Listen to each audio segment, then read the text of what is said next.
Hello, everybody, and welcome to Limited Level Ups. I'm Alex, and this is the Dominaria United set overview. This is the episode we do each set where I break down what the set's all about, the mechanics, the archetypes, big picture thoughts, you name it, all to get ready for your first drafts or sealed events of this format. What's more, which is really great, I've had this for the last few times we did this episode, but I've had some experience with the set already. Had the streamer early access event, so I've got my own thoughts and experiences with some of that, and I've also got some like insights, I think I'd like to say, of the the balance of the colors and the archetypes. So along with all the preliminary stuff that we generally bring to these episodes, do want to talk about some of my experiences in that early access event. I think I did like 8 or 9 drafts, so I've had a pretty good early first impression with the set. I've got sampling of a lot of the archetypes, so yeah, let's just jump in. Right before we do, I'm going to shout out the Patreon, patreon.com/limitedlevelups. That is the place that you can go if you would like to support the show. I cannot say thank you enough for those who do support each week. And of course, for those who choose to support, we've got a lot of awesome tiers over there that we want to give back to you. So we've got the Discord tiers. Everybody who signs up for the Patreon gets access to the secret parts of the Discord where you get direct access to me for deck tech help, draft log help, all that good stuff. There's coaching tiers. There's tiers for the weekly quarter class that I do, or bi-weekly usually, where we go into a group class on the weekend and we have like a little mini coaching session, big picture thoughts there. The new set we usually talk about, we're talking about the set this weekend. So check that all out. All those tiers are over there. There is no better time, I would say, for joining the Patreon, because at the beginning of a new set, if you want to get better at Limited Magic, I can't recommend anything more than joining the Limited Level Ups Patreon, joining that Discord, and all the benefits there. So, with that out of the way, let us jump into some big picture thoughts. Okay, so, the first thing I want to put out there into the world about Dominaria United, trying to be a bit of a harbinger of good news here, is I think that people are really going to like this set, which I'm sure is a relief to hear for some people after sort of a dark period of Limited, right? We had Streets of New Capenna, which was a set that was not particularly well received. We had Baldur's Gate, which I think was actually a pretty good set, but I know, a lot of players weren't into the digital aspect only of it, or weren't into the alchemy aspect of it. And now we have Dominaria, which I think is a set that I put some money on the fact that by the time this set is over, it's going to be a lot of people's new favorite Limited set. I think it's got a lot of things going for it that I think the average Magic player is just looking for in a Limited set. Like, when people say, what does your idea of a good draft set look like? Often the things you hear is it's got good fixing, it's not too fast, it's got cool build arounds, has a wide range of viable archetypes, it's relatively balanced. And, my first impressions here, still, I gotta, put that caveat, but in my first impressions, I think that stuff is all here. And when I played the early access event, I had this feeling of, oh wow, this is like really fun with the gameplay and the draft, and it's a new set, and Alex is a easy customer to please when it comes to enjoying Magic. But that was the feeling I had, and I had it to a degree that I didn't have for Streets of New Capenna or Baldur's Gate early access, even for like Neon Dynasty, honestly. And I really like Neon Dynasty, so I just figured I would set the stage here with some optimistic thoughts. I'm not sure if this is just me over-indexing the honeymoon stage of the format. And, if that is true, feel free to tell me that you hate the set on Twitter next week.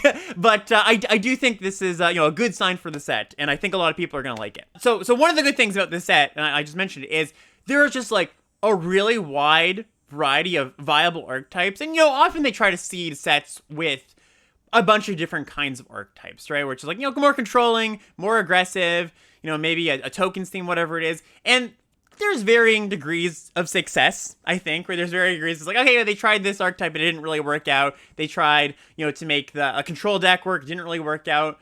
And I think they've hit pretty well on all their bases. Like, there's like red-blue aggro decks and black-white aristocrat sacrificey decks. There's good blue-black control decks. There's like green mid-range decks for people who like those. Like, I think there's a little bit of something for everybody, which again is just another point in the direction of I think this set. I think it bodes well for the future of this set. Okay, so let's get into the business side of things here. Let's get you into winning your early drafts. When I put together these set overviews, I start big picture and I narrow in. And I try to think, okay, what is the most important thing about this set? For example, in Neon Dynasty with Sagas, in Streets of New Capenna, you basically just say like, oh, his broker is being busted. With Dominaria, I don't think there's really just a draft this thing and you'll win button that I can give you right now early in the format. Maybe next week on the State of the Format episode. But I think the biggest umbrella question that I think you want to be asking yourself, and a question that helps contextualize a lot of the cards in this set, is how many colors should I play? How many colors should I draft? How many colors should I include in my final deck build? The reason why I think this is an important question to ask yourself is about a third of the cards in this set either have Domain or have Kicker. For those not acquainted with those mechanics just yet, by the way, Domain is an ability word that it counts how many land types you have and gives you an bonus on your card for each land type. And generally it scales. The more land types you have amongst lands, the better your card will be. So that already incentivizes you to play a bunch of colors. And then Kicker is a mechanic that I'm sure most of you are pretty familiar with. If you pay an additional cost, you get an additional effect on your card. The twist with Kicker this time around is that all of the Kicker cards have a Kicker cost that are different than the main color of the card. So you've got a red card with a blue Kicker cost, or a green card with a black Kicker cost. They're all like that. And this doesn't automatically push you to play a bunch of colors, but there are a lot of Kicker cards that, it'd just be nice to have a dual land to be able to cast the Kicker side. You'll play it on its own, but it's nice to kind of like opportunistically be able to play the blue side of your red card or whatever it is, right? On top of that, this set also has more gold cards than most sets. I think twice as many gold cards than most sets, because for each 2-color pair, for each archetype, there are 2 gold cards at uncommon. So that's nice, right? So there's just like all these things that add up to making splashing a 3rd or 4th or 5th color more appealing, right? So you've got a bunch of mechanics, a bunch of cards that ask you the question, or make you ask the question, how many colors should I play? And I think the answer to that question is going to give a ton of depth to each draft and make it so that your decks are going to look pretty different draft to draft, even within the same archetype, right? Since the answer to that question, how many colors should I be playing, is very much going to depend on the cards presented in the draft. It's going to depend on the payoffs you picked up early. It's going to depend on the opportunity cost of taking a land or fixing over a good spell, right? These are all very dynamic things in the draft that are going to contribute to, well, maybe I'm 2 colors, maybe I'm 3, maybe I'm 4. There's a balance between consistency and power, right? That's a big thing that's going to be at play in this set that you're going to have to think about. I want to note, too, that the question isn't just, how many colors can I fit in my deck? It's not like the more colors, the better, although I know some people will say that. It's truly, how many colors should I optimally play, right? And I don't want to paint a picture of this format where it's just like multicolor soup, because I think that question can very much lean it to, well, people think, it's about just playing all the colors. I don't think that's this format at all. I think one of the really great things, the beauty of this format, is that there are decks you're going to see span between 2 and 5 colors, right? There are really good focused aggro decks. Like, I think blue-red is one of the best decks in the format. White-based aggro, I think, is really good. And if you can get a streamlined version of those decks, the answer to your question, should I play multiple colors, is probably no. You should probably play 2 colors because, you don't want to bog down your aggro deck with tap lands or too many cards that are off color, because you're just trying to end the game, right? You're trying to be proactive. You don't want to be messing around with your mana too much. It's just a general core tenet of playing an aggro deck or a streamlined deck.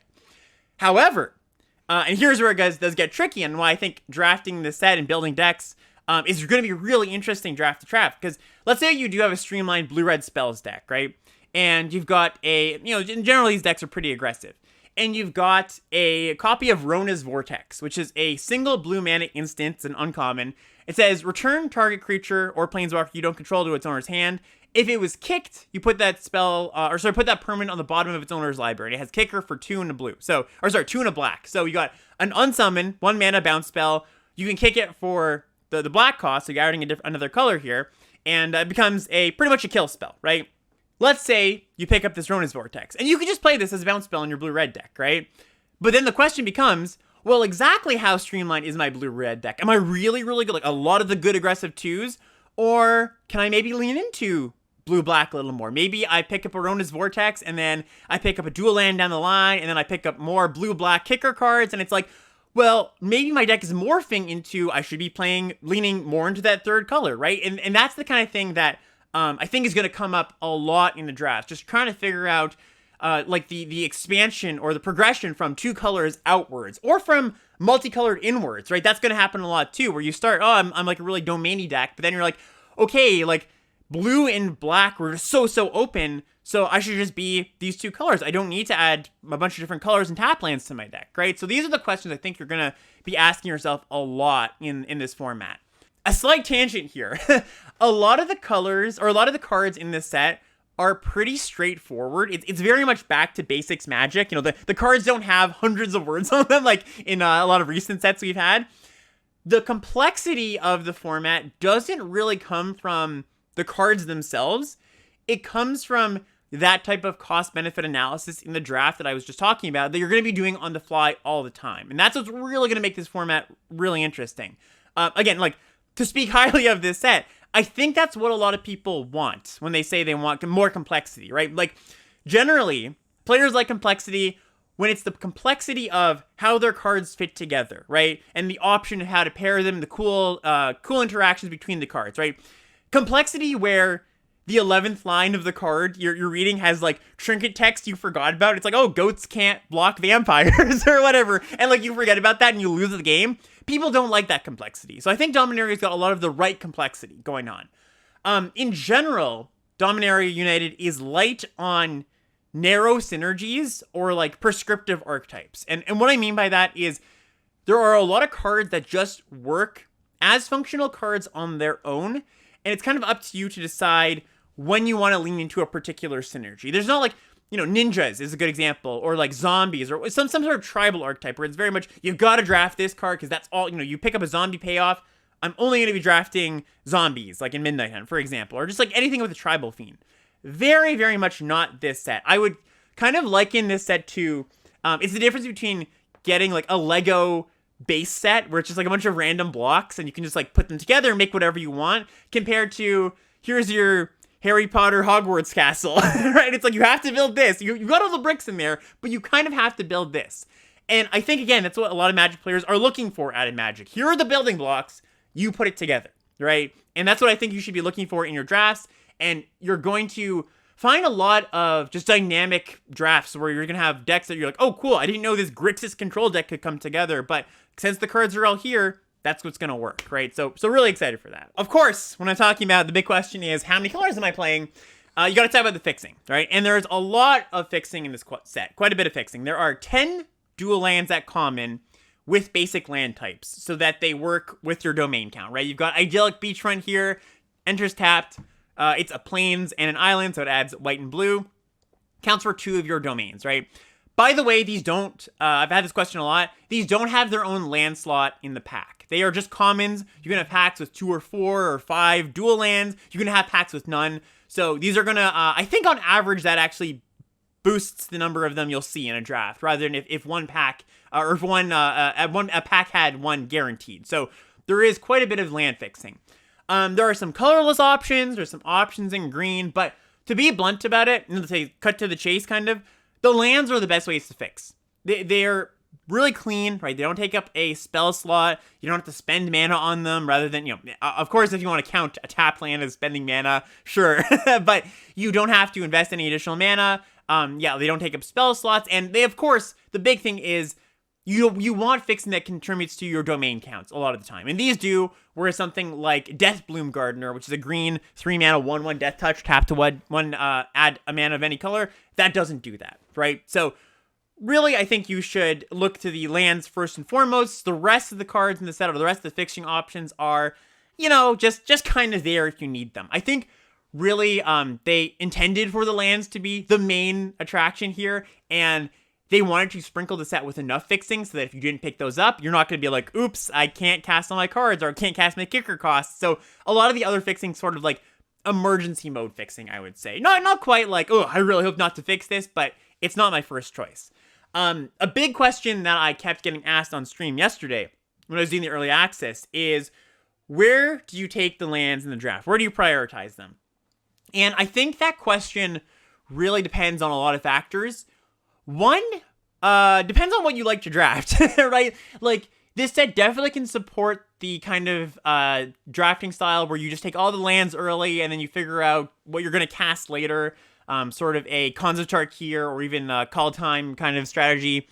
And if you know you are the type of player who likes to do that, if you know you're the type of player who would like third pick a Grafted Growth or a Network Terminal in Neon Dynasty, then you should probably take them pretty highly, right? If you're somebody who likes drafting more streamlined decks, right, more aggressive decks potentially, you can prioritize them a little bit lower. Even for those kind of decks, you're gonna want maybe a land here and there to cast a kicker, off-color kicker card or something like that.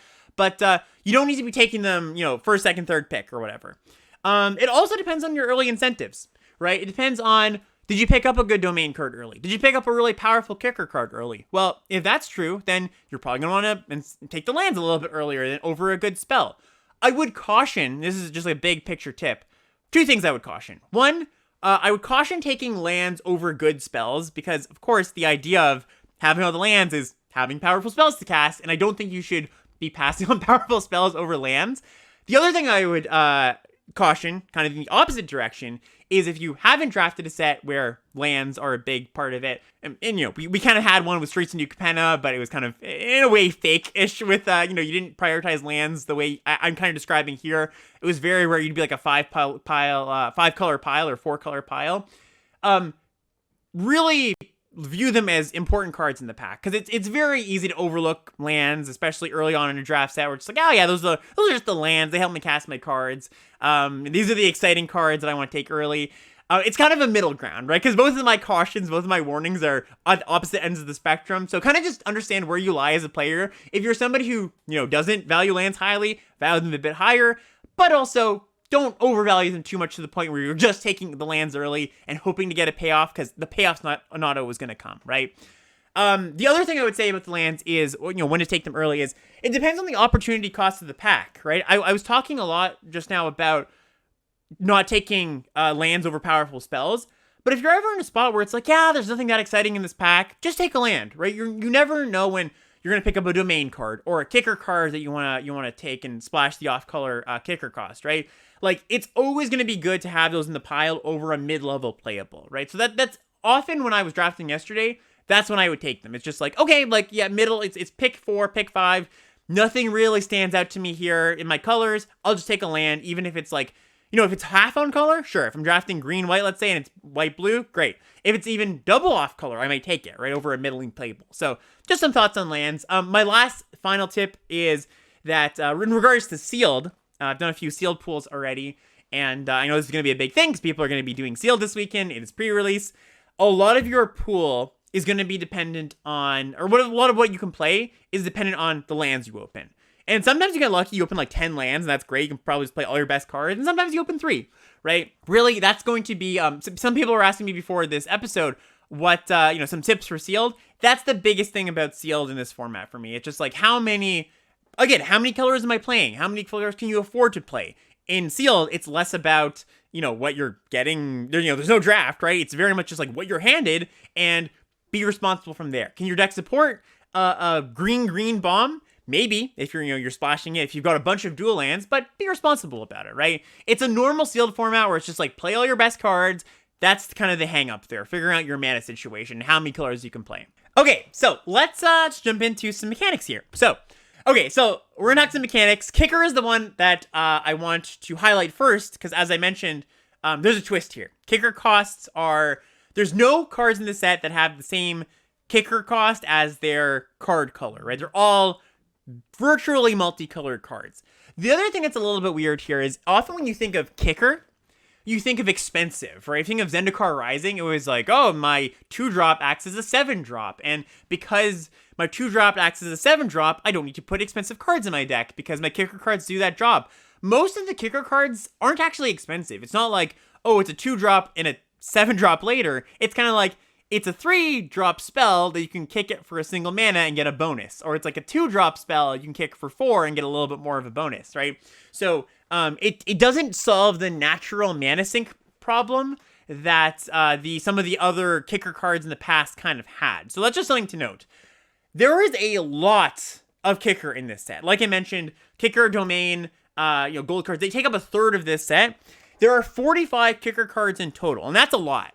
and all except for 5 are commons and uncommons. Each color pair gets 2 common kicker cards and 2 uncommon ones. So that, along with the fact that, again, there are 2 gold uncommons, signpost uncommons for each color pair, really you get paid off if you, 1, find your lane, your 2-color lane, or 2, again, have ways to play a bunch of colors. So really, really powerful cards that you can pick up later in the draft if other people don't want them, especially if it's a card that isn't really good if you don't kick it, but is good if you have the 2 colors to kick it. And that comes up quite a bit, actually. There are some, like, the range of kicker cards is pretty wide. There's something like Tolarian Geyser, where it's 2 and a blue for a sorcery. And it says, return target creature to its owner's hand, draw a card. If the spell was kicked, you gain 3 life. And the kicker is a single white. Card's great. Card is one of the best blue commons. Just 3 mana, bounce something, draw a card. How much do I care if I can kick this? Not that much. Like, I like it. Don't get me wrong. It's nice. It's a nice little bonus. But am I going to go out of my way to pick up a bunch of blue-white dual lands in my red-blue deck? No, I don't think so. Something like Terra Sunder, though, which is 1 and a green instant, exile an artifact or enchantment. If the spell was kicked, you exile a non-land permanent instead. Kicker 1 and a black. That card is not a card I want to main deck unless I can kick it, right? So you are going to have this dynamic where you're going to have to identify the kicker cards that are just good on their own, that you're going to want to take early no matter what, and the kicker cards that maybe you can wheel. Maybe you pick up a bit later. They're a bit of a reward for having, again, being in the right lane or having a lot of fixing. So that's just something to point out there. One last thing I want to point out about kicker is most of them are just pretty good. Like, most of the kicker cards are high picks. I was saying that there's not like a button I can give you. It's like, draft these cards and you'll win. The closest thing to that, I think, are the kicker cards. We're going to get to Domain in a second. And they're kind of related. I've been talking about them as kind of related things that both want you to play multiple colors. Kicker is the bigger payoff, I would say. The domain cards in general are just less good, to put it bluntly. They're not as exciting. They're not as generically good. They kind of ask you to play a lot of colors to really get full value out of them. So that's what I have to say about Kicker. It's great. Really, really nice mechanic. Really well implemented here, I think. Now Domain. So, like I said, Domain really is, once again, I'll mention, it is a mechanic that cares about how many land types you have, right? So swamp, island, plains, all that kind of stuff. Your dual lands count. Most of the Domain cards are fine with just 2 land types. So if you're in a 2-color deck, you can just play it and it's fine. Something like Sunbathe and Root Walla here. It's 2 mana, 1 and a green for a 2/2. It's got the ability 3 and a green. You can pump it. It gets +1/+1 for each basic land type you control. So if you have 2, it gets +2/+2. It's an okay card, right? Now, obviously, if you can pump it for more, it's great, but it's not like unplayable by any means if you're putting it in your 2-color deck. A lot of these do scale pretty nicely though. So like Bortuk Bone Rattle here, it's the gold uncommon, one of the gold uncommons for Golgari. It's 6 mana, 4 black green, 4/4, and when it enters the battlefield, you can reanimate a creature equal to your domain, right? So it's like if you have all full domain, you can reanimate a 5-drop creature. And nicely too, if you don't have full domain, you target a 5-drop, it goes back to your hand. So a really good card in general, but really does scale with how many land types you have. Again, like I said, most of the domain cards aren't actually that exciting, to be honest. There are some standouts. Bortuk is one of them. But I think mostly your payoff for having a bunch of different colors in your deck is being able to play the gold cards and the kicker cards. The domain stuff is kind of secondary. When you're playing domain cards, really depend. Look at your payoffs. Look how good they are. Look how much you want to enable them.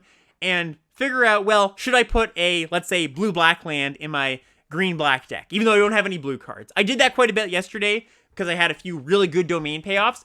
But if your domain payoff is, for example, the Root Walla, well, how much better is it to put one more, a tap land in your deck that is just a tap land and adding to the Root Walla's domain count here? It's not that good. So that's another kind of cost-benefit thing you have to weigh. But yeah, like all the things I've said so far really tying to what you want to do with domain. There's not too much, not too confusing, to be honest. There are definitely 5-color decks that are super heavy domain, and you're like, oh my god, all their domain payoffs are super, like, they're turned on early. They're playing all 5 colors, and you really can feel like, okay, wow, they really did it.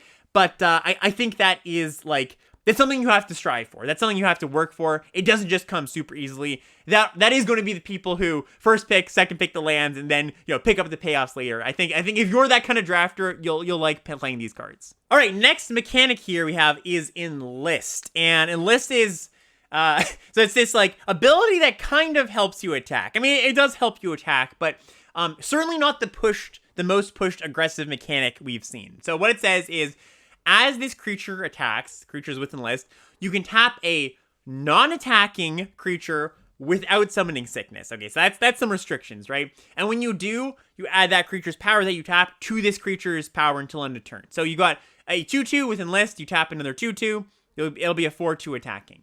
This, to me, reads like and plays like a mechanic where they went, well, we've all this multicolor stuff in this set. Let's add an aggressive mechanic to kind of give some definition to the aggressive decks, but also let's make sure that it's not too good. It's not like an Exert or an Exalted, so that these cards are just running over the people trying to cast their multicolor spells, right?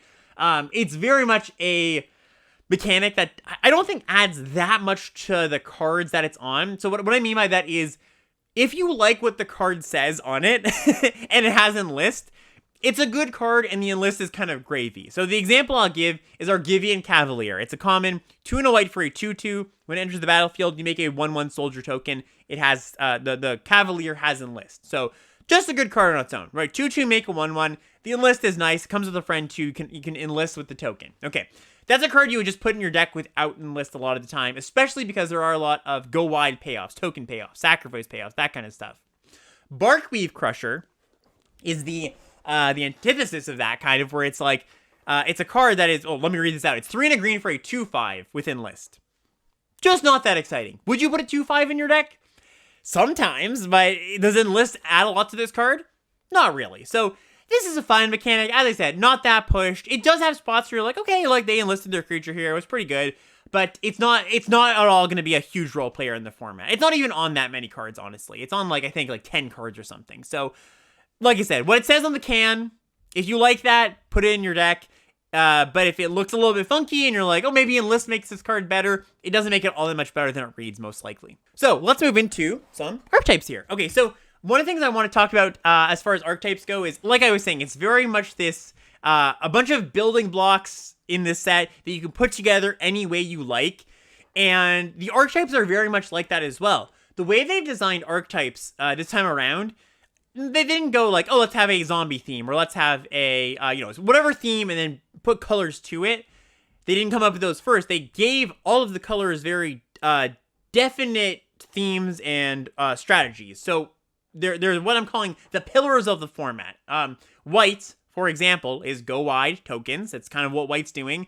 Black is sacrifice graveyard. Blue is instants and sorceries, as it usually is. Red is just aggression, which is kind of vague, but it's pretty much just true. And green is domain, so 5-color fixing. So it's just like those pillars of the format, all of the cards in those colors, so white, almost all of them anyways, they lean towards, or they point towards that strategy. So almost all the white cards point towards go wide tokens. Okay, so you've got that, and then the way that they design the archetypes is very much just like, all right, well, if we put pillar A, go wide tokens, and pillar B, blue instants and sorceries, what do you get? Well, you get a go wide deck that cares about instants and sorceries. And for example, the blue white deck, you just look at the signpost and commons, that tells you that. It says, oh, cast instants and sorceries, I get tokens. Or with a bunch of instants and sorceries, it makes my tokens do good things, right? You've got Wrath, Witherlight Stalwart, for example. It's blue-white, 1/3. Whenever you cast an instance or sorcery spell, you can tap 2 untapped creatures you control.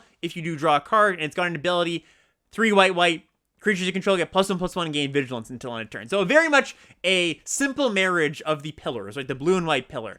And that's very much how the archetypes are constructed. Pretty simple. Again, I want to highlight, though, that these archetypes aren't definitive, or they aren't prescriptive, like I said before. It's just like, there are suggestions, but you very much don't absolutely need to lean into those, right? There's a lot of things you can be doing. For example, I could see you having more of a red-white controlling deck if you picked up a lot of wasting up the ground and red removal spells, right? You can do stuff like that. I want to just keep reiterating here, and forgive me if I'm repeating this too many times, but there's a lot of different ways you can play with your cards in different ways, right? You can mix and match them all together. So this is what they're giving you at face value, but don't take that as that's the only thing you can be doing. The other thing to note when you're looking at these pillars of the format is that if you lean into a color really strongly early, let's say it's white, right? You've got a lot of white cards early on in the draft. You just got white card. that's going to be good for you, right? Because you don't have the problem like some formats sometimes do, where it's like, well, some of the white cards are aggressive, some of the white cards are controlling. Most of the white cards are just going wide, and it's a very easy guideline or a signpost in a way, where it's just like, you can follow this, you can do that, and if you're having a little bit of trouble navigating your first drafts, that'll be an easy way to guide you into, a pretty good deck. The other thing too this means is you can very much have decks that are, let's say, a blue-white deck that is big W, small blue, right? Small U, where it's like very much going wide and a bit of the spell stuff, or it's the opposite way around, where it's very much spell stuff and a little bit of the token stuff, right? It really depends what you're leaning into more. And that's very much up to you as the drafter to decide where you want to take your draft. Early color rankings, because I know people love early color rankings. This is, again, tentative, but this is what I felt so far. I think that blue and white are the best colors. I think if I had to give it to one color, I think it would be blue, but I'm not 100% positive on that. Could be white as well. Red is like in the middle, and I think black and green are, on the tail end. I do want to say, though, this is not a set where I feel like, oh man, you're black or you're green? Oh man, what did you do wrong? It's not like that. It's not like blue in Baldur's Gate or anything like that.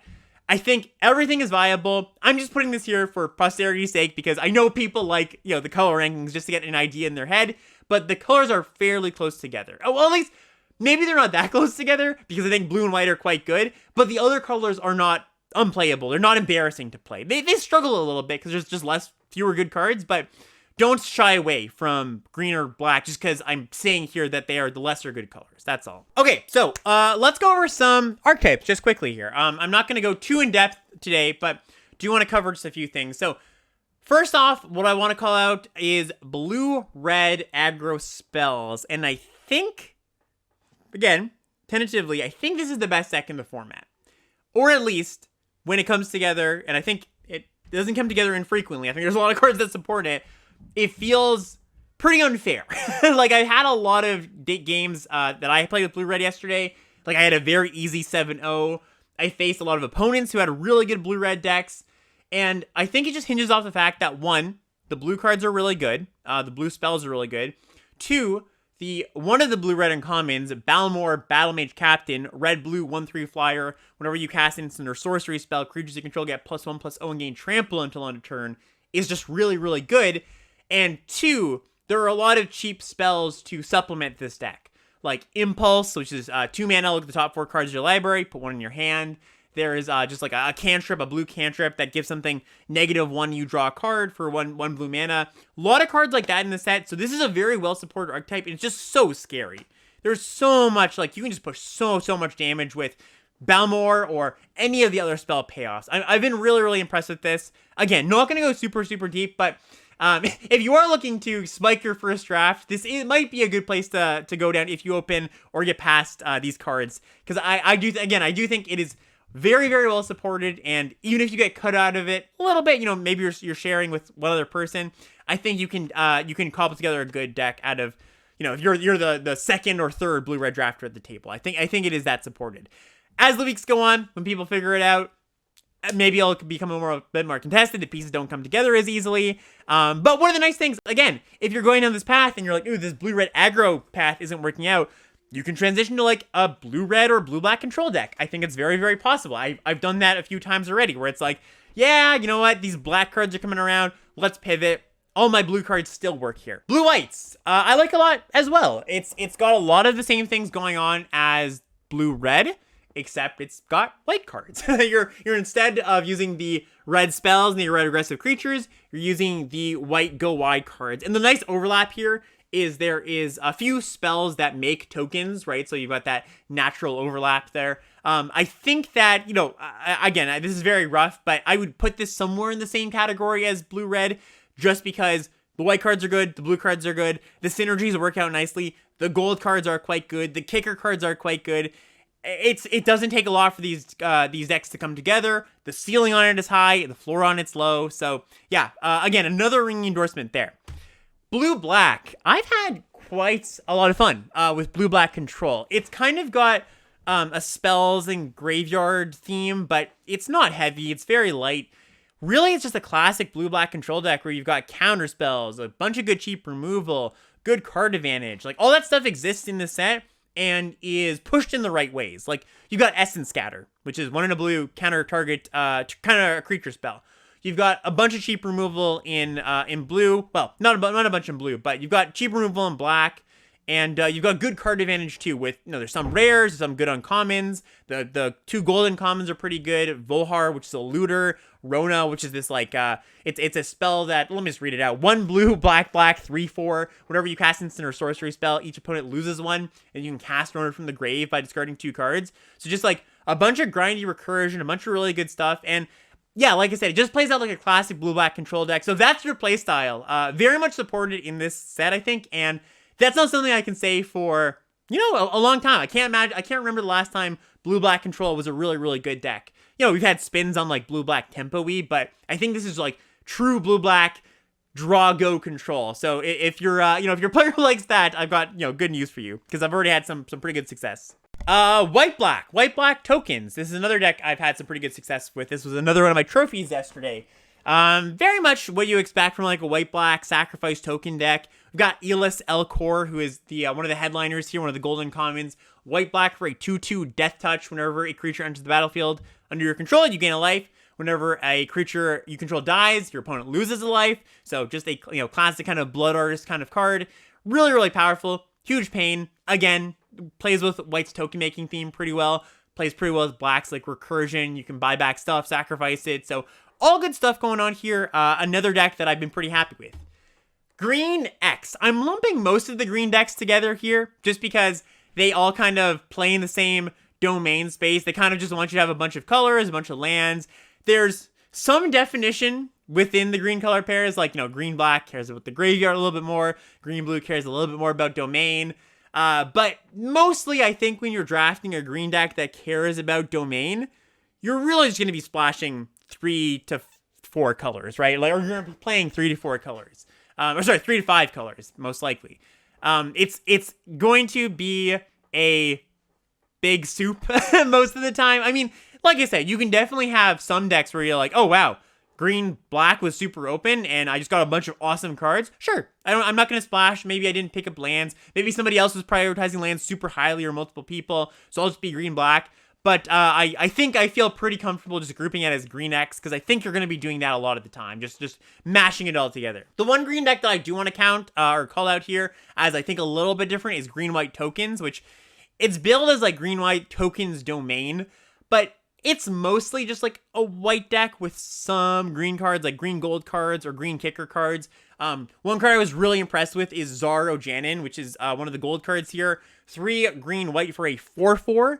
And it has the domain ability whenever it becomes tapped. So obviously when you attack, but also when you enlist it, you put a +1/+1 counter on each creature you control with toughness less than the number of basic land types among lands you control. So really, really nice Anthem effect. Good at the go wide stuff. Really was impressed with this card. Was scared of it every time it came down. Had to kill it on sight.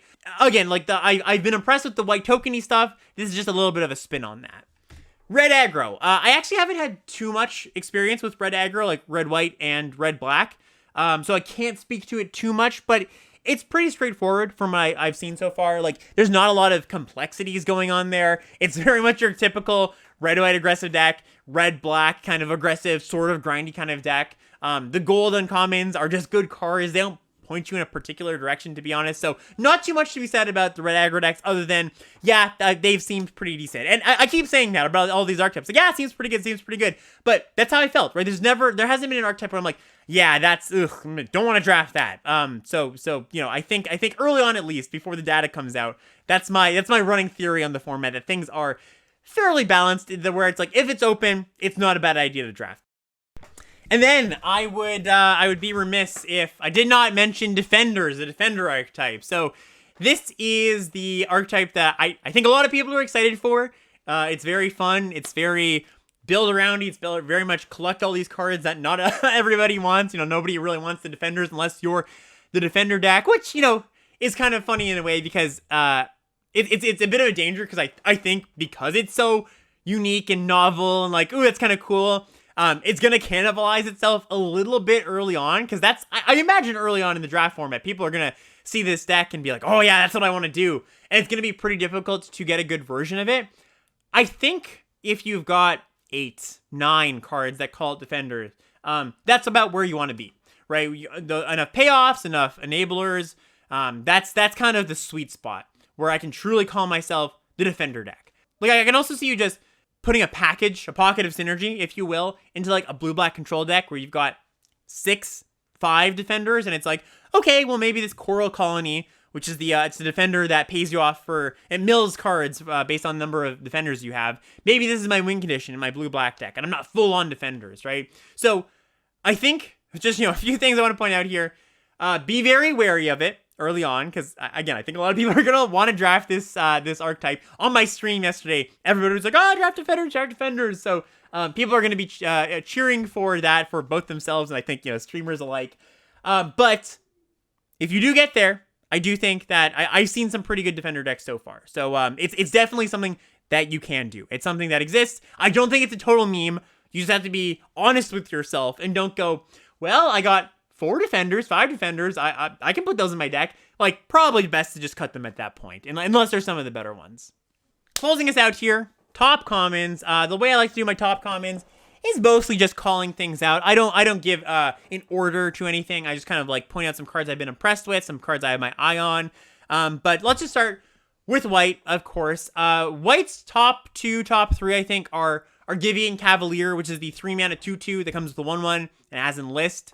Citizen's Arrest, which is the 1 white enchantment that enters the battlefield, exiles a creature or a planeswalker the opponent controls until this leaves the battlefield. And Take Up Shield, which is the protection/combat trick, 1 and a white instant, put a +1/+1 counter on target creature, gains indestructible and lifelink until end of turn, which is just like such a sicko trick, right? Just like lifelink, protection, wins all the combats, or most combats, protects against removal spells. Really, really punishing card to play against. So those are my top 3. Some other ones I want to call out: Captain's Call, 3 and a white, sorcery, put 3 1/1s on the battlefield. I mentioned that before, just plays well with all the token stuff. And one that I was impressed with from yesterday, Argivian Phalanx. So this is 6 mana, 4/4, Vigilance, and the spell costs 1 last to cast for each creature you control. So if you just go 2-drop, 3-drop, play this on turn 4, you got a 4/4 Vigilance. That's pretty good.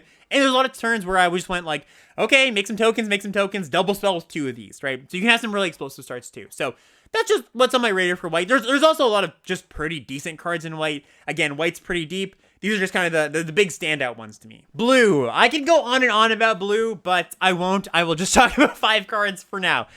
Essence Scatter. I think this is my... it's tough. The top 3 are all really close, but Essence Scatter is one of my top 3. 1 in a blue, instant, counter target creature spell. Just so nice for the blue decks to be able to fill in. One of the problems in most sets is that blue has bad 2-drops. Solves that problem in a way. You can counter their 2-drops, not fall too far behind, be able to cast your card draw spells, your flyer, stuff like that. Fits in pretty much anywhere in the curve. Just, super solid card. Tolarian Geyser is the card I called out earlier. The bounce spell, 2 and a blue. Bounce a creature, draw a card, and if you kick it for a white, you gain 3 life.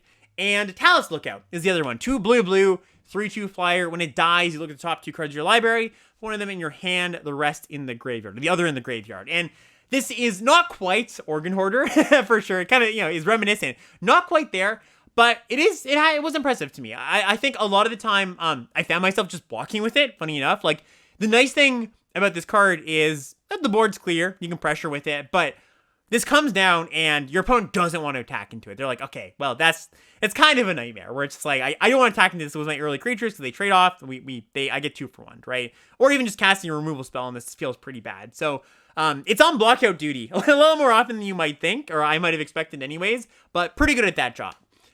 2 more I want to call out. Timely Interference. This is the single blue mana instant, common, kicker 1 in red. Target creature gets -1 until end of turn. If the spell was kicked, that creature blocks this turn if able, and you draw a card. So much of the time, I set this up yesterday as just kill a creature, draw a card for 3 mana. Also, it's just a cheap blue cantrip for the blue decks that care about that. Really, really solid card. Blue-red loves this, obviously. And then the last one I want to call out here is Tolarian Terror. This one's 7 mana, 5/5, 6 in a blue. And it says this spell costs 1 less to cast for each instant and sorcerer in your graveyard and has Ward 2. So there's a lot of the blue decks are just spending their early turns casting spells. Essence Scattering, maybe casting a Tolarian Geyser, maybe casting a Timely Interference. And then this comes down for 3-4 mana a lot of the time while holding up, let's say, an Essence Scatter or something. Or you just cast it on turn 5 as a 5/5 Ward 2, which is pretty darn big and pretty darn annoying. Really impressed with this card. I had a deck yesterday where I had like just a bunch of these and I don't know, 16 spells or something. And I was just cycling, casting these early, and it was great, right? Just like almost like Murktide, Murktide Regent in Modern for folks who know that, where it's just like you're just playing this interactive game early. This thing comes down for cheap, and then you have your spells up to interact with your opponent, counter stuff, bounce stuff, what have you. So really impressed with this card. It was definitely one of the bigger surprises from yesterday. Next up is Black, and Black's got, not a ton of stuff I like. I think it is the most shallow color, but it does have some standouts. Phyrexian Rager, I think, is the best common. This is 2 and a black for a 2/2 common. When it ATBs, you draw a card, you lose a life. What's not to love? Just a good card, right? All around, great card. You can buy it back. You can block with it. Just, solid, simple card, but very effective. 2 cards that were impressive yesterday to me. Urborg Repossession, which is a single black mana for a sorcery. It says return target creature from your graveyard to your hand. You gain 2 life. If it was kicked, you return another target permanent from your graveyard to your hand as well. Kicker, 1 and a green. So if you kick it, 1 black green, you get to rebuy 2 things from your graveyard and you gain 2 life. The 2 life on here, pretty important. That's saved me in a lot of games. And, anytime you're casting a spell that doesn't affect the board, you're casting a card advantage spell, really nice to just gain some life to make up for the fact that you're not affecting the board. Tribute to Urborg. Another one I was pretty impressed with in my blue-black control deck. 1 and a black for an instant. Target creature gets -2/-2 until end of turn. Got kicker, 1 and a blue, and if it was kicked, the creature gets an additional -1/-1 until end of turn for each instant and sorcery in your graveyard. So, nice thing about this card is it kind of scales, right? You have multiples. You cast your first one, kill their 2-drop. Later on, next one's -3, -4, so on, right? So it's a removal spell that's a bit less narrow than it might seem, especially if you have multiples or just a bunch of spells. Again, if you're like a blue-black control deck where you're cycling a bunch of spells, this turns on to like -6 pretty quickly for 4 mana. And then want to call out Extinguish the Light, 2 black instant, destroy target creature or planeswalker. If the mana value of that thing was 3 or less, you gain 3 life. Solid card. A bit clunky, it's not the most efficient removal spell, but gets the job done. It makes Black's top commons for me, right? Just because there's not that many commons. It's not a bad card by any means, but it's not better than the other cards, I don't think. It might be better than Urborg Repossession. Like the first copy, I could see that. But I think that Tribute to Urborg, I probably will be taking over Extinguish most of the time. Red. Red's got not that many standout commons either. Lightning Strike, 2 mana, deal 3 to anything, instant. Probably the best common, I imagine, if not, top 3 or whatever. Really, really good. Kills almost everything. Goes to face. Part of what makes the red-blue deck so scary. Just fantastic card.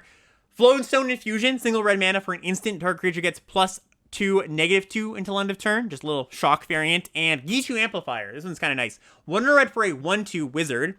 When it enters the battlefield, if it was kicked, you can bounce a creature. The kicker is 2 and a blue, so it's 5 mana in total for kicker. And it also says whenever you cast an instant or sorcery spell, Amplifier gets +2/+0 until end of turn. So it's a 1/2 that if you cast spells, turns into a 3-power attacker. And, for 5 mana, you can bounce something. So just really great card. Adds, again, once another tool for the red-blue deck. Red has got, I'll say, like a bunch of filler, but nothing I'm either too sad or too happy about. Like, most of them are like, okay, I'm okay with playing this card. These are the standouts I've got here today, these 3 cards, but there's cards like the 3 mana 2/3 Menace that you can pump for a single red. And it's like, okay, that card's fine. Not exciting, but I'll put it in my deck. 2 mana 2/2 Enlist, sack hit, destroy an artifact. That's another card. I'm like, okay, fine card, not exciting, but I'll put it in my deck. The distinction I'd make between red and black is that black doesn't have as many of those filler cards I'm happy with, where red is like, okay, I can fill up my deck with decent stuff, and it does have some really premium commons like these ones.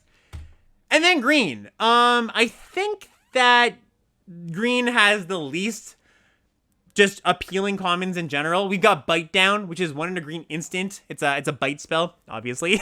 Bite Down. Target creature you control deals damage equal to its power to target creature or planeswalker you don't control. It's just solid removal spell. And then Vine Chipper Prodigy is one that's decent. 1 and a green, 2/2. Kicker, 1 and a blue. If it was kicked, you can look at the top 3 cards of your library, put one of them to your hand. It's a 2/2. So these are the 2 that really, I think, stand out from the green's commons list. Again, nothing too exciting. A lot of it's kind of fillery. Kind of what makes green bottom of the barrel for me, or at least close to around there with black. Again, nothing is horrendous in green, I don't think. It's just more filler than the rest of the colors, I would say. And that's it. That's all I have for my end of things. Thank you once again for watching and listening, everybody out there listening or watching on the YouTube. Once again, I will shout out the Patreon. If you enjoy what you see, if you think you've learned something, got a little bit of value, consider checking it out. Patreon.com/limitedlevelups. That's the place to go. And we're going to send it to Twitch chat here for any questions any clarifications, any burning questions that I didn't cover, anything like that. And we'll see what we got. How do you feel about the viability of equipment in the set with all the token generation? Good question. So, offhand, I think the only equipment, maybe I'm missing one, is there's it's a 2-mana equip 1 +2/+1. And there's also the sword that cares about legendaries, right? I think it's a very similar equip cost. There's like 2 to cast, 2 to play, gives +2/+1, and if it's legendary, it gets like trample, haste, and something else maybe. I think that's a fine way to go about using your tokens. I think generally you're better off with the mass pump spells. There's a lot of cards that just have, an ability that says your creatures get +1/+1. Or there's the Anthem, just like the white one that the Inspired Charge variant, 4 mana, +2/+1 to the team. You can kick it for a red in a colorless to give the team trample. Like, I think you're better off leveraging your tokens with that kind of stuff rather than equipment, just because it's a bit, it's a bit slow. It's a bit, takes a lot of turns to really like grind them out. Because when you're using equipment for, leveraging your tokens, usually you're doing it in a way where you're grinding them out with them, right? It's like, okay, you're sending in 1 per turn, 1 per turn, 1 per turn. I think you don't need to do that in this set. You can more just like kill them if you're going wide enough, right? You just have enough token generation that's just like, all right, attack you with everything, cast my Anthem, you're dead. But if you don't happen to pick that stuff up, yeah, sure. Thoughts on how many targets you need to play Micromancer? I would think 2, but LSV set review claimed you play with only 1. Is the upside just good enough to offset the card being a Hill Giant over half the time? So Micromancer is the uncommon 3 and a blue, 3/3. When it enters the battlefield, you search your library for a instant or sorcery that costs 1. My baseline for those types of cards, like, a card that searches out a certain subset of cards, is generally, you want 2 before you play it. Now, this depends, like, what am I going to get, right? Like, what is the card I'm getting? Is it really, really good? Then maybe, I will always want to have that card in my hand in a game, and I will risk the times that I draw the Micromancer and that, or the spell before I draw the Micromancer, right? What's my 23rd card? If it's, like, kind of medium, then maybe I'll play the Micromancer instead, because, sometimes you draw the instant before you draw the Micromancer, but other times it'll be great, right? So, it's pretty contextual, as most things in Magic are. You generally want to, unless one of those situations comes up, where the spell you're getting is awesome, or your other option of what you would play over Micromancer just isn't that good. Do you think that the commons that have alternate color kicker costs should be listed as monocolored, especially cards like Vine Shaper, which you need to kick to be good? So I did touch on this, where it's like some of them yes, some of them no. And I think that's just kind of a learning curve thing for the set. Like, you kind of just have to know, Tolarian Geyser is good on its own. Vine Shaper is not. I would generally say, like, unless you really just, like, went through and studied the set card by card, that's more something that you're just going to pick up over time.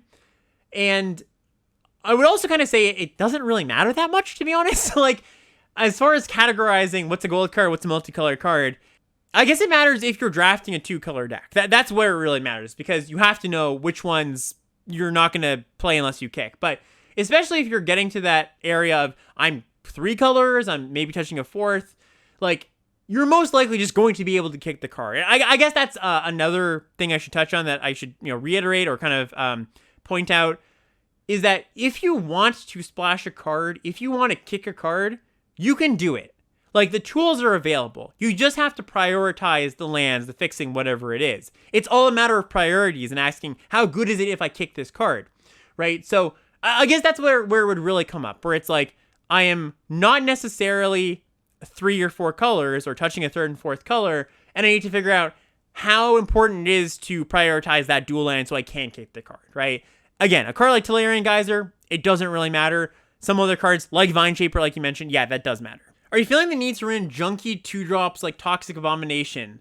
Okay, so that's a good question, and of course that leads into the bigger picture question of speed of the format, which I think I touched on like ever so slightly, but I'll spell out here. The format is typical, average speed. Not too fast, not too slow. I don't feel dead if I don't play my 2-drop. I would generally say I don't want to play crappy 2-drops. So just to put some numbers to it, I guess, I would be happy with 4 or 5 things to do before turn 3. Before I had to, if I had 3 or 2, I'd maybe have to play a crappy 2-drop. But it's definitely not the case where it's like, well, if you don't have a 2-drop on 2, you're just dead. Sorry about that. I have not gotten that vibe just yet. There's going to be decks where you feel that, right? Where you're like facing blue-red or facing an aggressive red-white deck or something. But in general, I wouldn't try to play the crappy 2-drops just as curve fillers. How bomby is this format? Good question too. Not very. I think that's another real aspect of the format that people are going to like. That, yeah, every card's got some powerful, or every format's got some powerful cards, right? There's no getting around that. There's never going to be a format, in 2022 forward that doesn't have good cards in it. Or cards where you're like, oh, that's obnoxious when they play it. Well, actually, no, that's not true. Obnoxious is a word that I would reserve for something like Hourglass Coven or Lae'zel. I don't think there's very many things where you're like, okay, I can literally never win after they play this. Maybe there's like 1 or 2 that I'm not thinking off the top of my head. Most of the bombs are pretty manageable because they don't generate like this advantage you can never come back from. And there's pretty decent interaction in the format. So yeah, I don't think it's going to be a format that's super driven by bombs. The set will have legendary cards in each pack, most of them being gold cards. How much should we value sticking to a single color for pick 1, pack 1 in the set versus starting off with a gold card? Be more willing to first pick a gold card, I will say, because a lot of the power is in the gold cards. Now, this isn't to say you should always just take the gold card if you think it's objectively like the most powerful card in the pack, regardless of color. If there is a card that's similar power level and is monocolor, that's still a good thing to take first. But, again, the fixing is such that if you want to cast your gold cards, you can do it as long as you know to prioritize the fixing in a way that, lets you have enough to be able to cast your gold cards, your powerful gold cards. A lot of it's splashable. A lot of it is, good. For example, there's like the the blue-white payoff for spells that makes a 1/1 every time you cast a spell. Like, that might be a good splash in a slower blue-red deck, right? If you pick that up early and you transition to a blue-red deck or vice versa, you can totally do it. I think if you first pick that blue-white card, it's very likely it makes it into your deck. And that's always the danger, where it's like, I first pick a gold card, how likely is it to make it into my deck? I think it's pretty likely, because it's not like you're going to run into a situation where it's like, wow, I just didn't get there on the fixing. And the other situation is, well, blue-white, or whatever colors I'm drafting weren't open. Well, if that's the case, and you notice, well, these other colors are super open, you can move into another lane, and you first pick a gold card that you're not playing, no harm, no foul, because your lane is pretty open. So in either situation, it's fine, which leads me into saying, yeah, just take the gold cards a little more often than you might. Oh yeah, worth noting, there is a distinction to be made, because there's some gold cards that are color, right? It's like blue, white, colorless, and there's some that are white, blue, colorless, right? Those ones be a little more hesitant to take early, just because you can only play them in a white deck that is splashing, right? You can't play them in a blue deck that's splashing the white. But that's a slight, just adjust for that factor.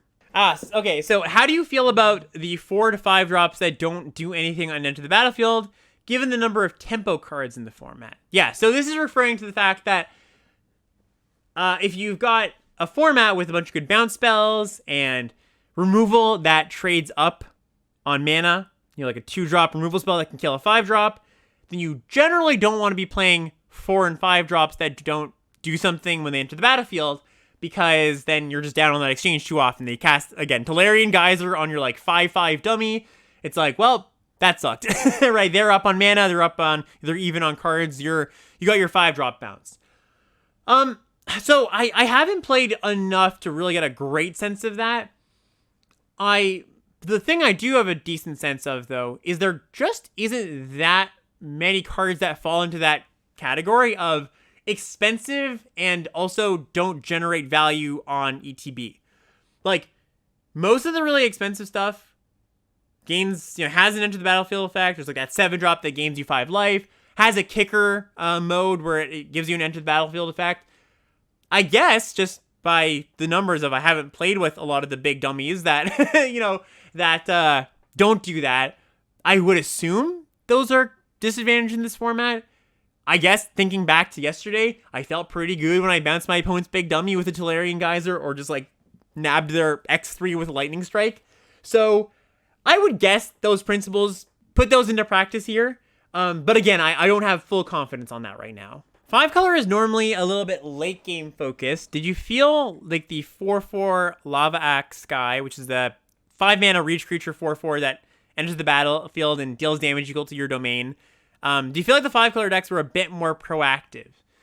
Yeah, so I would mostly describe the heavy domain decks as mid-range decks. Maybe a little bit slanted towards the late game, but generally, like a lot of them have triggers when they attack, funny enough. If you look at the gold uncommons or just the domain payoffs, they like want you to attack or want you to get put into combat, or like you said, like pushes towards ending the game rather than prolonging it, which I think is a conscious decision.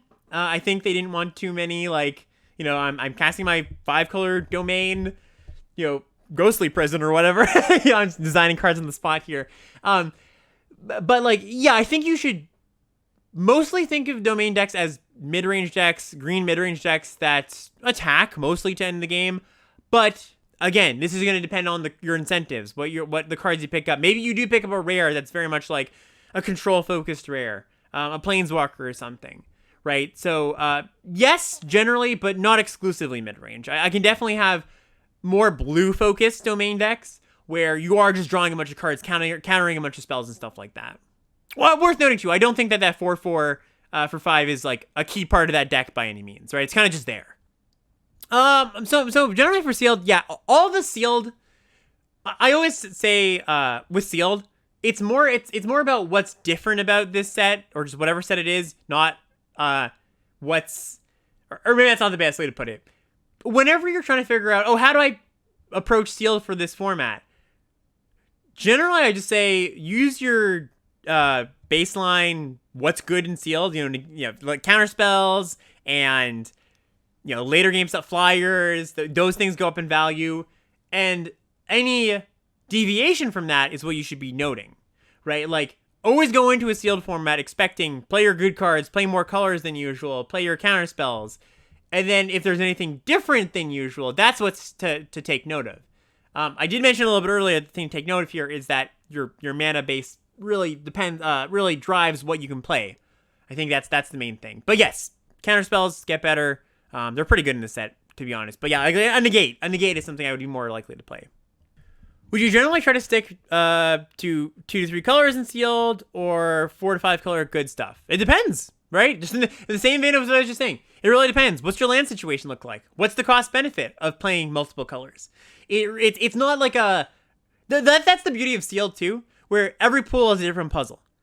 I can't tell you should do this in sealed without seeing your pool, right? And that's what the fun of it. Looking at your pool and be like, this is what my pool wants. Do you have the fixing to support multiple colors? Do you have the payoffs to play multiple colors? So, sure, maybe you can play 5 colors, but is it worth it, right? Like, is it worth putting a bunch of tap lands in your deck for 1 blue card and 1 green card? Maybe it is, maybe it isn't, right? So I wouldn't suggest one or the other. It's very much, I would just suggest being aware that anything is a possibility. All right, let's back up from there. Thanks so much, everybody, for listening, for hanging out, and we'll see you next week. Next week, we're going to do our State of the Format address episode like we do after, I get my first 30, 40, 50 drafts in, or whatever. Come back with the hottest tips and the best strats. So stay tuned for that. Thank you, everybody, for listening and watching.